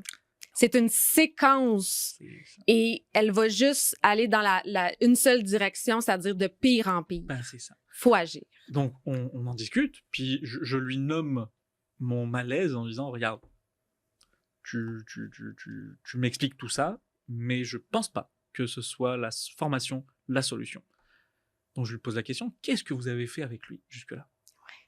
Quel travail vous avez entrepris de conversation? C'est tellement simplement ça. Absolument, on va aller percer ça parce que je vis ça aussi dans le domaine de l'entreprise, c'est-à-dire on m'appelle pour que je change l'employé. Oui, exactement. Ou le gestionnaire. Oui. C'est toujours 50-50. Faut le dire. Non, toujours. On peut pas changer une personne. Ça sert à quoi? La personne, elle réagit à quelque chose dans son environnement. Ça veut dire que si on va travailler là, on doit aussi travailler l'environnement. C'est pas toujours le gestionnaire qui crée cet impact-là. Ça peut être l'équipe, ça peut être la définition des rôles, la clarté, peu importe. Mais on ne peut pas changer quelqu'un. On ne peut pas changer quelqu'un. C'est pas un robot où est-ce qu'on tourne une vis ici, on ajoute un morceau là. C'est beaucoup trop de travail. On peut pas prendre l'individu puis le mettre devant un écran de formation puis faire « Hey, on va régler ton mécanisme de comportement nocif. » Fait que t'as fait quoi? Moi, j'ai pas fait grand-chose dans le sens... je leur ai juste proposé des avenues des pistes de solutions, en tout cas des pistes de conversation à amener. Donc, il me dit « Ah, ça tombe bien, on le rencontre juste après notre appel avec toi. » Je suis comme, regarde, tu peux lui proposer un petit coaching sur le site, mais très sincèrement, je suis pas certain que ça soit la solution.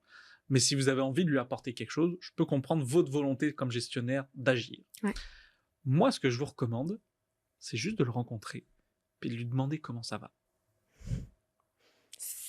Et comment ça coûte rien ouvrir le dialogue? En fait, ce que tu dis, c'est ouvrir le dialogue. Puis je crache pas sur la gestionnaire qui m'a appelé. Sûrement qu'elle Non. avait tellement la tête dans le guidon avec tous les enjeux que ça créait qu'elle Exact. n'avait peut-être pas pensé. Mais on n'a pas ces propos-là non plus pour porter un jugement. non. Parce qu'en fait, comme on dit, on ne sait pas qu'on ne sait pas. Ben, c'est ça.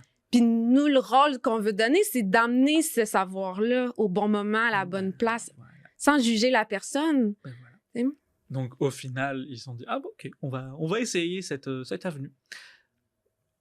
Elle me rappelle 2 heures plus tard, je crois. Elle me dit bon ben on a essayé. Puis c'était une bien bonne idée. Pourquoi? Parce que cet employé en fait, c'était pas juste au travail où ça allait pas, c'est que ça allait même pas dans sa vie à lui. Donc le fait qu'au travail il ait pas eu la promotion qu'il attendait, ça a été comme la goutte d'eau qui a fait déborder le vase, c'est l'accumulation de tout ce qui se passe. Et c'est là où j'en reviens à ce qu'on se disait tout à l'heure, prendre en compte les risques psychosociaux au travail, ça a cet intérêt-là. Ça a cet intérêt de comprendre puis d'admettre que ce qui se passe à la job, ça a un impact dans ta vie, et ce qui se passe dans ta vie privée, ça a un impact sur ta vie professionnelle. Exact. Puis si on sait que l'employé visait cette promotion-là, donc s'ils l'ont adressé, c'est qu'ils le savaient. Ben, si on le sait qu'il ne l'a pas eu, faut pas sous-estimer que ça a eu un impact. Faut l'adresser, cet impact-là. Puis c'est pas parce qu'on l'adresse qu'on se doit d'aller profondément en justification ou qu'on. C'est juste de. C'est d'expliquer. Des fois, j'ai le goût de dire c'est de la considération. Ben voilà. Considérer l'autre, Exactement. la personne, comment elle le Exactement. vit. Je fais un lien avec une situation où est-ce que justement, je suis allée vers toi parce que je voulais un autre avis. J'en ai parfois. Puis comme je dis, moi, je ne change pas la personne. Je viens l'outiller. C'est ça. Et ajouter, bon, je décloche des affaires, mais on peut pas dire, on change une personne. Dans un rôle de gestion, quand c'est les gestionnaires ou les dirigeants qui m'appellent, souvent, c'est ça, c'est ma gang fait ci, fait ça. Donc, on me nomme un résultat des comportements qu'on veut qu'ils changent. Mais, à travers cette écoute-là, ben souvent, je réalise que, ben, il y a des fortes chances que c'est dans l'approche de gestion. En fait, ta gang réagit à ton approche de gestion. Bien, parfois, moi, j'ai dit ça récemment, je dis on m'appelle trop tard. Parce qu'en fait, c'est qu'on est tellement sous stress, on est tellement tendu, on n'en peut tellement plus, on n'a plus de jus. On est bloqué, on peut plus rien prendre en introspection. Ouais. On veut surtout pas entendre parce qu'on fait tellement notre possible. Ouais. On se donne tellement. Mais il y a des choses qu'on fait pas bien, mais on veut surtout, on n'a plus de jus pour l'entendre. Ah, on veut pas se le faire dire surtout. On Fait fait tellement de choses Mais rendu là, moi, je peux pas aider, en fait. qu'en fin de journée, si on dit que tout ce que tu as fait là, il y a ça qui allait pas, ça qui allait pas, ça qui allait pas, et ça démolit quelqu'un, ça. Oui. Est-ce que tu en as, toi, des directions générales? Bon, ils vont t'appeler, ils vont dire, Ahmed, mon équipe est démobilisée, j'ai un taux de roulement, j'ai des retards, les livrables, ils se rendent pas et tout. Il faut que. Donc, on remet ça à l'équipe. Donc, il faut qu'on change l'équipe. Est-ce que tu as cette difficulté-là, des fois, d'emmener la personne à considérer que, ben, on peut travailler avec toi dans comment toi, tu peux user de stratégie avec ton équipe, tu sais, de la stratégie relationnelle. Ben, c'est drôle. As-tu de la misère à connecter avec les dirigeants? C'était un de mes rendez-vous de mardi. Là, ce que tu viens de nommer, c'était mon mardi. Donc, je vais te raconter mon mardi. C'est ça. Je suis accueilli dans un organisme qui a entendu parler de moi, qui a envie de travailler avec moi, parce que il y a aussi du bouche à oreille qui se passe. Puis, je suis assez chanceux de ce côté-là. J'ai un bouche à oreille assez positif me concernant. Et donc, on me rencontre, puis ça se passe vraiment super bien accueilli, on m'explique ça. Équipe de gestion, middle management démobilisée. D'intéressant, c'est que cette organisation a fait l'exercice d'aller questionner l'équipe, de demander qu'est-ce qui va pas. Ouais. Ça, je trouve déjà premier point fantastique. Après, bon, il faut se donner les moyens de répondre à ça. Et donc, ils ont nommé en termes de conditions de travail, blablabla. Et puis, en termes de mobilisation, il y a aussi un aspect de, comme je te disais tantôt, de perte de sens. Ouais. Puis c'est là où ça m'intéresse personnellement, c'est parce que cette perte de sens-là, on la voyait au niveau des employés de plancher, des intervenants psychosociaux. Là, ça arrive au middle management. Donc, je dois lever une équipe, je dois mobiliser une équipe, mais je me lève le matin, j'ai perdu mon sens. Ben, c'est ça. Pourquoi je le fais? C'est important de se reposer la question. Et peut-être que dans cette équipe-là, les gens-là se sont peut-être même pas encore posé cette question. Parce que c'est vraiment c'est une équipe middle management, mais assez neuve, assez récente. Donc, c'est là où moi, je trouve ça qui a un intérêt, c'est que plutôt que de les envoyer à l'école ou à l'université suivre une formation de gestion un peu basic et de reproduire... Une bonne cohorte sur 6 mois. Voilà, et de reproduire des choses qu'on a vues à l'école, mais qui ne sont pas vraiment adaptées au terrain, pourquoi pas monter quelque chose sur mesure pour elles et pour eux. Donc, l'idée, ça va être à la fois ça, mais c'est aussi travailler avec la gestion au-dessus sur comment vous agissez, comment vous répondez, et puis comment vous vous positionnez par rapport à tout ça. Tu sais, je leur donnais un exemple, ils ont fait un petit état des lieux où ils se sont rendus compte que le taux de satisfaction des employés était de 60%. Par rapport aux conditions de travail, par rapport à tout ça. Moi, je dis, c'est bien. Mais pour le Québec, c'est vous en faites quoi? Non, mais je pose la question, vous en faites quoi? Oui, c'est ça. Vous en faites quoi? Le but, c'est... on va créer un petit comité pour travailler sur les relations de travail, pour travailler sur... Ok, fine. Mais est-ce que vous avez d'autres idées un peu plus créatives pour mettre de l'avant ça? Travailler la marque employeur, par exemple. À dire, non, on est accompagné, puis c'est là où ça me désole aussi. Non, on est accompagné par une firme RH, dont je tairai le nom, mais ils nous ont pas donné plus d'idées que ça. Je suis comme, ah ouais? En marque employeur? Ouais. Je suis comme, ok. Ça sera pour un autre podcast. Moi, je suis du genre à être transparent. Moi, je pense qu'une marque employeur, plus ton employeur va être transparent dans sa communication, plus ça va te donner du sens, puis aussi, ça va te donner peut-être envie de travailler avec. Oui. Et je leur dis, qu'est-ce qui vous empêche de publier ça? Qu'est-ce qui vous empêche de publier, pas toute l'enquête de satisfaction, mais, parce que je dis, d'être transparent. Vu l'importance de votre enquête de satisfaction, et vous avez du contenu pour vos médias sociaux là, pour les 6 prochains mois. Je suis comme, qu'est-ce qui vous empêche de le nommer? Tu sais, de le dire, ouais, on n'est pas parfait, ouais, mais on travaille dessus. En fait, ça a 100% plus de valeur que les employés qui travaillent dans une entreprise dite parfaite. C'est ça. C'est pas ce qu'on cherche. C'est ça. Et c'est là où je me dis, et combien vous la payez, votre firme de RH? Bon, c'est une firme RH, c'est pas une firme de communication. Mais là, on parlera pas marque employeur, là, mais c'est mais je trouve ça important. En ce moment, c'est ça, c'est pour vraiment faire de la... En fait, la marque employeur, c'est une chose, mais l'accompagnement, la création de valeur durable pour une organisation est très complexe. Oui. Parce que ça regroupe beaucoup d'expertise. Mais moi, je trouve ça intéressant de travailler avec des gens qui sont, sans forcément qu'ils soient experts dans tout, mais qui soient capables d'avoir une vision plus large de juste son propre mandat. Capable de créer de la valeur durable pour l'organisation. Et moi, à la base, quand je me suis lancé en entrepreneuriat, j'étais formateur consultant. L'idée, c'était d'être axé sur la formation aux intervenants et intervenantes, faire de la consultation un tout petit peu RH pour les gestionnaires, puis de proposer des supervisions cliniques, une sorte de co-développement. Là, je suis rendu à faire de la formation sur mesure, à créer des communautés de pratique. J'ai un podcast où j'essaie de mettre en valeur des OBNL qui, elles-mêmes, ont très peu de visibilité. Et en plus de ça, je commence à même faire à faire de la gestion de réseaux sociaux. Vraiment être dans de la stratégie OBNL, la stratégie marketing, employeur, philanthropie, OBNL. T'es créateur de valeur durable. C'est pour ça que là, globalement... En fait, tu veux pas être le cordonnier mal chaussé parce qu'on vient de dire faut prendre le temps de respirer puis goûter à ce qu'on a créé, aux bénéfices, à l'évolution. Mais là, il faut que tu l'appliques pour toi. Ça serait tellement facile d'être cordonnier mal chaussé, mais ouais, j'ai besoin de rappels. Puis honnêtement, si j'étais seul avec tout ça, mais c'est sûr que je m'épuiserais, puis c'est sûr que je ferais pas attention au nombre d'heures, au nombre de ci, au nombre de ça. Puis regarde, c'est des conversations qu'on a tous les deux, c'est des conversations que j'ai avec d'autres entrepreneurs qui me permettent de me réguler puis de me dire calme-toi. Calme-toi. Gère-toi. Ça vient-tu de là, calme-toi? Calme-toi, ça vient d'où? Calme-toi, ça vient... Alors, il y a 2 histoires. Il y a une histoire un peu plus pro et une histoire un peu plus perso. L'histoire un peu plus pro, je l'ai déjà dit un peu tout à l'heure, c'est qu'on ne se développe pas dans l'urgence.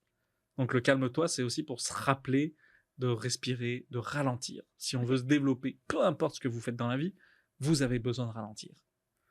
Oui.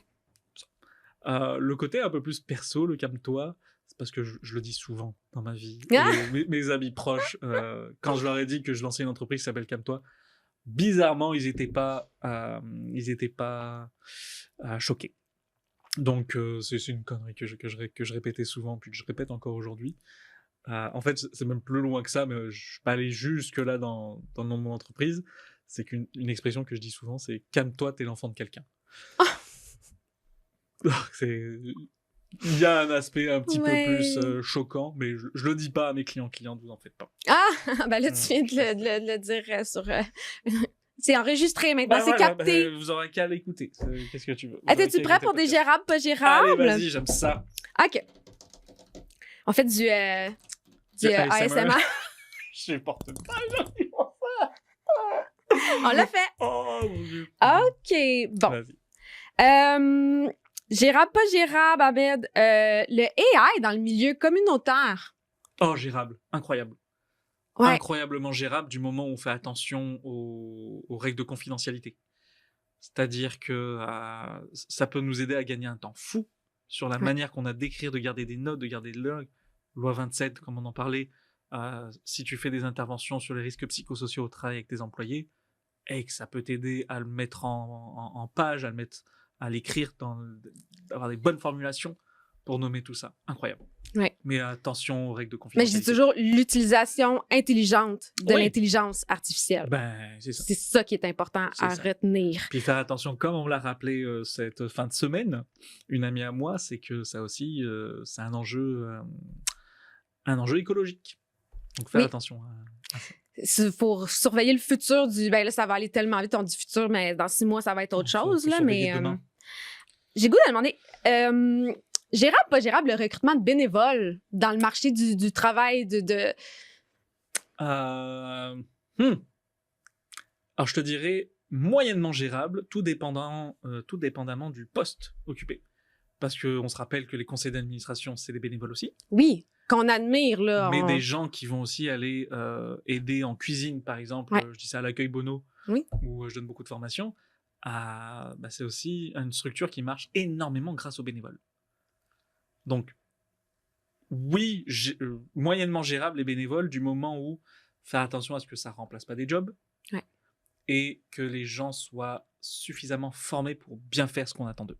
100%. Et est-ce que le volume de volontaires est en croissance ou est en diminution au Québec? J'avoue, je sais pas. C'est une bonne question. Moi qui viens de France, je te dirais qu'il y a beaucoup plus de bénévoles au Québec qu'en France. C'est beaucoup plus dans les mœurs ici de faire du bénévolat, que ce soit un petit organisme de quartier ou du bénévolat d'affaires. T'as beaucoup d'entreprises déjà. Juste le mentorat, il y a quand même beaucoup, il y a une bonne accessibilité à des mentors au Québec, puis c'est le fun à voir aussi. Puis les mentors sont habituellement pas rémunérés. Donc pour bénévolat, je dirais gérable, mais faire attention. Gérable, pas gérable, la chasse aux subventions. Oh, de plus en plus ingérable. De plus en plus ingérable parce que il y a de plus en plus de joueurs pour les mêmes enveloppes. De subventions. Après, ça dépend, est-ce qu'on parle de subventions privées ou de subventions publiques. Et dans tous les cas, c'est difficilement gérable. Mais je suis très content qu'il y ait un aspect philanthropique qui se développe de plus en plus dans les OBNL. Ça, c'est très, très positif pour l'avenir. Ouais. D'ailleurs, métier d'avenir pour ce qui est des OBNL, c'est la philanthropie. Plus il va y avoir de gens qui se spécialisent là-dedans, mieux nos OBNL vont se porter. Oui, parce que parfois, on a des volontaires, mais on n'a pas le système pour connecter. Ouais. Puis, encore une fois, la recherche de subventions, la philanthropie, c'était souvent sur les épaules de l'ADG, ou de la direction générale. Là, qu'il y ait des organismes qui se créent des systèmes philanthropiques qui emploient des responsables philanthropiques, des spécialistes, même des équipes en philanthropie, moi, je trouve ça incroyable. Puis tant mieux, il faut que ça aille dans ce sens-là. On les encourage certainement. Oui. Gérable, pas gérable, une planification stratégique sur 5 ans en organisme. J'avais cette conversation avec ma communauté de pratique avec des directions générales. 5 ans, pas gérable. Je pense que 5 ans, c'est trop long. Je miserais sur 3 ans. Parce que les enjeux, on le voit là sur les 5 dernières années, ce qui s'est passé au Québec, rien qu'au niveau politique, Ouais. Rien qu'avec nos voisins états-uniens, c'est pas prévisible. On peut pas prévoir sur 5 ans les enjeux. On a envie de développer sur aussi longtemps, mais des fois, des événements, des phénomènes qui se passent peuvent couper le développement. Il y a trop d'imprévisibilité. Ouais, donc je pense qu'une planning stratégique sur 3 ans, c'est mieux. Et est-ce que j'ai goût parce que tu as côtoyé justement ce processus-là, puis moi, je peine à trouver des façons de sensibiliser les gens. Est-ce qu'on a besoin de payer 10-30 000 $ pour avoir une planification stratégique? Non, il faut surtout pas payer autant. Ce qui est le fun, c'est que Service Québec propose des financements, des aides à embaucher des gens pour nous aider à faire notre planning stratégique.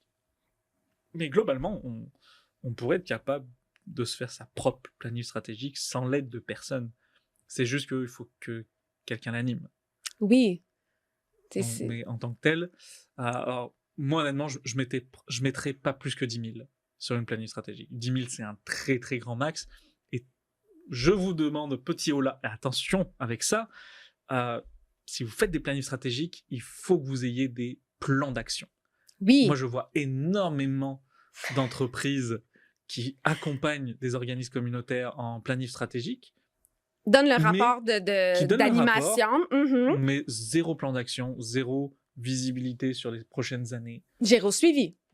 Hein, parce que, ça fait des beaux rapports tablettes qui prennent la poussière. Planif, voici les objectifs que vous vous êtes fixés, mais zéro plan d'action. Ouais. Donc, faites attention à ça. Les plans d'action, ça doit être compris. Il faut vraiment le discuter avant de commencer la planning stratégique. Est-ce qu'il y a un plan d'action qui est compris là-dedans? Si le plan d'action n'est pas compris, faites affaire avec quelqu'un d'autre. 100%. Je suis impitoyable même maintenant là-dessus. Faites affaire tout de suite avec quelqu'un d'autre. Vraiment intéressant, mais oui, je vois, on parlait de formation aussi, qu'il y a beaucoup d'argent qui se perd, les planning stratégiques, là. Donc, il faut faire attention. Puis des fois, plus simple, tu sais, si on n'est pas capable de faire vivre un plan d'action sur 1 an, on n'est pas rendu à la planif nécessairement 5 ans. Des fois, plus simple, plus... Tu sais, justement pour prendre le temps de savourer nos avancées, qu'on est capable de mener nos actions à terme. Asseyez-vous et goûtez à votre planning stratégique. 100%. J'en avais un autre. J'aime bien ton jeu. Ouais, hein? En fait, on en a parlé. On en a parlé des Gen Z, puis on a parlé aussi de ce qu'ils ont besoin. Mais pour closer l'aspect Gen Z, justement, parce qu'on est comme la génération du milieu, un petit peu. Puis, qu'est-ce qu'on veut soulever au niveau des Gen Z dans les organismes en ce moment? Parce qu'on veut les garder interpellés, on veut avoir une relève. Bien sûr. Moi, je dirais qu'il faut qu'on assume qu'on ne sait pas.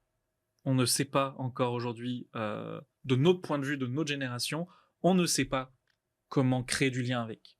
Ouais. Donc, soyons curieux, allons à leur rencontre, discutons, voyons, essayons de comprendre ce dont ils ont besoin pour performer au travail, parce que leur définition de la performance n'est pas la même que la nôtre. Oui, puis, tu sais, souvent on voit ça aussi, il y a du jugement, mais à aucun moment on reconnaît qu'il y a des écarts. C'est fou. Reconnaissons qu'il y a des écarts de perception, il y a des écarts de façon de voir des choses, façon de voir la vie, les intérêts. Ça, c'est la première étape, de reconnaître, puis après ça, de dire, comment est-ce qu'on fait pour se rencontrer entre les deux? Oui, et c'est important de le nommer, il n'y en a pas une meilleure que d'autres. Non? Il n'y en a pas une meilleure que d'autres. Puis la prochaine va être encore meilleure. Ce que tu nommes, c'est une approche d'intervention. C'est l'approche interculturelle. C'est l'approche interculturelle, puis on peut utiliser cette approche-là pour justement créer du lien. L'approche interculturelle, c'est quoi? C'est déjà se reconnaître son propre système de valeurs, aller à la rencontre du système de valeurs de l'autre, et créer un pont. D'assumer que il n'y a pas un gagnant à la fin. Discuter de comment... en fait, c'est comment on peut discuter ensemble sur comment on peut se programmer mutuellement à la réussite. J'aime ça. Autant se programmer mutuellement la réussite. On travaille ensemble, on n'a pas le choix. On s'arrête et on discute. Puis on a tous des intérêts. Puis quand on essaie justement de comprendre, pour moi, c'est une génération qui veut travailler, elle veut se développer, elle veut être... Ils ont du cœur au ventre, mais pour aller les chercher, pour se rencontrer, il faut juste accepter de changer notre approche. Ben oui. Sinon, on va avoir l'effet contraire. Puis comme tu le disais, ça va prendre, pour nous surtout, de débrancher notre ego. Ah oui. Ah oui. Ça va prendre des deux côtés. Et de reconnaître qu'est-ce qui nous irrite. Ouais. OK, ça me fâche Mais parce qu'ils voient, ils voient pas la même chose, on voit pas les choses de la même façon, puis c'est correct. C'est ça, travailler sur son système de valeurs. Ouais. C'est pas juste voir ce qu'on fait de bien, c'est aussi comprendre ce qui nous irrite, comprendre ce qui nous met en rage, comprendre ce qu'on ne supporte pas chez l'autre, parce que sûrement que c'est un préjugé qu'on a. Oui, ou c'est j'ai des convictions et il y a d'autres. Tu sais, c'est ça, il y a une autre façon de voir les choses qui est correcte. Ah, c'est ça. Puis il y a une jolie expérience en psychologie sociale qui explique que plus on va passer de temps au contact d'un exogroupe, d'un autre groupe qui ne correspond pas au nôtre, plus les mauvais jugements vont s'amoindrir, plus les mauvaises représentations vont s'amoindrir. Donc, de se lancer dans cet inconfort-là, d'ouvrir le dialogue. C'est pas une compétence à développer, c'est un problème à régler. Oui, parce que si on là, on revient au checklist, là, justement, tu es un bon leader, donc ben, ça pourrait être comme, voici le manuel d'instruction de la Gen Z, mais au final, si on n'est pas connecté, si on ne travaille pas nos réactions, nos émotions, pourquoi est-ce qu'on a un blocage? Si on, oui. Ça ne pourra pas vivre, là. On ne peut pas exécuter une bullet list. Là. C'est ça. Puis tu sais, si on pense aux générations qui étaient là aussi avant nous, sûrement qu'ils avaient le même besoin. Ben oui. Est-ce qu'ils l'ont nommé de la même manière que nous? Peut-être pas. Mais est-ce que vous avez déjà vu une formation sur les millennials? C'est vrai. Ils nous ont juste accueillis, ils ont essayé de nous transmettre ce qu'ils savaient. On a pris ce que nous, on voulait prendre et on a développé ce qu'on avait envie de développer. Et bien, vous savez quoi? C'est exactement ce qui va se passer avec la Gen Z. Ouais. Et c'est eux aussi exactement ce qu'eux vont vivre avec la génération suivante. 100%. On n'est plus dans un moment où on peut se permettre d'accepter. On n'a rien à accepter, c'est déjà là. C'est un état d'esprit. On finit ça en force. À Gère-toi. Ahmed, comment tu te gères? Comment je me gère? Dernièrement, j'ai repris le sport. OK. J'ai repris le sport. J'ai un coach particulier, un coach privé, qui m'aide bien à me gérer. Oui. Cyril, si tu m'écoutes, merci à toi. Je me gère avec le sport, je me gère avec mes relations sociales, je me gère avec tout ce que je fais en dehors du travail. Je voyage. Je voyage un peu plus. J'ai un peu plus les moyens de le faire, donc je le fais. T'écoutes tes besoins.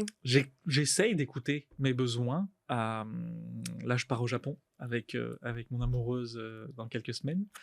D'ailleurs, il faudrait que je le prévoie, le voyage. Mais il faudrait l'organiser. Mais globalement, ouais, je me gère en arrêtant de penser qu'au travail. Puis comment tu te calmes? Donc, c'est une question exclusive à cet épisode. Calme-toi et gère-toi. Le café, ça aide. C'est ma petite drogue. Non, moi, le café, ça me détend. Ah, OK. Ouais, non, c'est pas un excitant chez moi. C'est vraiment quelque chose qui va m'aider à me détendre. En fait, comme j'aime le dire, pour moi, le café, c'est pas juste une boisson, c'est un moment. C'est un moment parce que dans toutes les cultures du monde, hormis en Amérique du Nord, mais dans tout le reste du monde, le moment café, c'est un moment de détente. Il n'y a qu'en Amérique du Nord où on prend des cafés à emporter et on le boit en marchant. Ah ouais. Tu vois. Donc c'est pour ça où moi j'ai toujours trouvé un peu particulier le côté du café à emporter. C'est aussi un principe de laisser refroidir. C'est aussi un principe de profiter des petites odeurs qui en échappent. C'est aussi un principe de créer du lien. On prend rarement un café seul. Oui. Même si on peut prendre un café seul, je le fais très souvent, puis c'est vraiment le fun.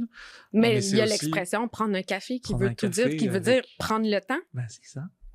Oui. Donc c'est comme ça que je me calme et que je me gère. Et si on veut te rejoindre, parce que là, tu as pu démontrer que tu peux aider nos organisations qui ont des besoins, qui ont envie d'être aidées, juste d'être écoutées, d'ouvrir le dialogue aussi. Comment on te rejoint, Ahmed? LinkedIn. LinkedIn, c'est une très bonne manière de me rejoindre. Message privé, vous pouvez me connecter. J'accepte pas mal tous les gens qui sont intéressés et intéressants. Ouais, LinkedIn, j'ai mon site web, calmetoi.ca. Je suis sur pas mal toutes les plateformes. Pareil, j'ai mon podcast sans vouloir faire de l'ombre au tien. Il y a de la place pour tous les sujets, Merci. toutes les missions. Merci. Mais voilà, l'idée, encore une fois... Calme-toi sur toutes les podcast, plateformes. Calme-toi, les OBNL changent le monde, où c'est vraiment un podcast pour mettre de la lumière sur les OBNL qui ont un impact, qui ont vraiment un impact mesuré, mesurable, autant sur leur territoire qu'à plus large échelle. Mais je veux donner la parole et je veux donner un peu de lumière à ceux qui en ont pas. Donc allez-y, ça va donner un petit peu de force à toutes les OBNL de votre territoire ou de Montréal en tout cas. Ben, merci Ahmed, c'était un Merci, réel plaisir Émilie. et on se reprendra pour plein d'autres sujets qu'on a besoin d'explorer ensemble. Plein de café ou de thé à te faire goûter Plein aussi. de café de thé. Merci pour la d'avoir- tasse en tout cas. Ben, ça fait plaisir. Donc, l'emblème de Gère-toi. Donc, Ah, je j'aime ça. rêve du jour où on va pouvoir J'aime ça. nous regarder dans les yeux puis passer le message.